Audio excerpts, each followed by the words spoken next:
আসসালামু আলাইকুম ভাইয়াপুরা, সবাই কেমন আছেন? আই হোপ সবাই ভালো আছেন। আমিও আলহামদুলিল্লাহ ভালো আছি।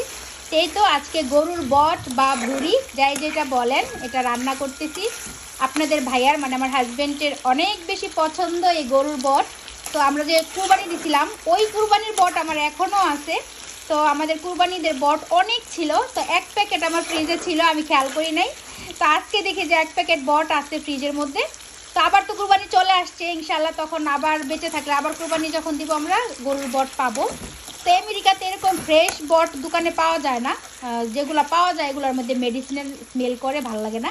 আর এরকম সরাসরি কুরবানির বটটা নিয়ে আসলে অনেক বাংলাদেশের বটের মতো মজা লাগে। তো যাই হোক, আমি বটটা একদম সব ধরনের মশলা দিয়ে কষায় রান্না করে নিছি।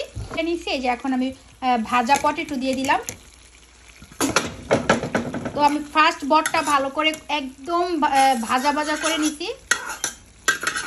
তো ফার্স্ট আমি বটটাকে ভালো করে সব ধরনের মশলা দিয়ে কষায় নিচ্ছি। এখন ভাজা আলু দিয়ে দিলাম। আমার কাছে কেন জানি না ভুঁড়ির মধ্যে আলু দিলে অনেক ভালো লাগে, মানে পটেটো দিলে খুব ভালো লাগে, আপনাদের ভাইয়ার কাছেও। তো এখন আমি দিয়ে দিলাম পটেটো। এখন পটেটো দিয়ে আবার আমি ভালো করে এটাকে কষাবো, পানি দিয়ে কষিয়ে একটু পানি দিয়ে সেদ্ধ করে নেব সুন্দর করে। তো কারা কারা এরকম গরুর বট বা ভুঁড়ি পছন্দ করেন আমাকে কমেন্ট করে জানাবেন।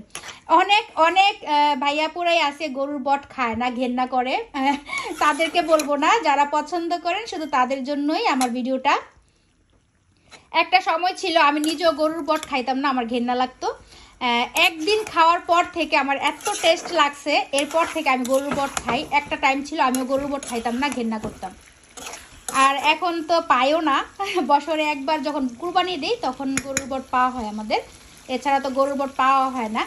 তো যাই হোক, আমি গরুর বটটা অনেক সুন্দর করে রান্না করছি, অনেক মশলা দিয়ে একটু স্পাইসি স্পাইসি করে রান্না করতেছি। আমার জামাই আজকে মজা করে খাবে আপনাদের ভাইয়া। আপনাদের ভাইয়া গরুর বটটা অনেক বেশি পছন্দ করে, তার জন্যই আরও রান্না করি আমি সবসময় মজা করে। এই তো আমি ভালো করে একদম ভাজা ভাজা করে নিচ্ছি, আর সাথে আলুগুলো একদম ভাইজা দিছি। ভাইজা দিলে মানে গরুর ভুঁড়ির সঙ্গে আলুটা ভাইজা দিলে অনেক মজা হয়।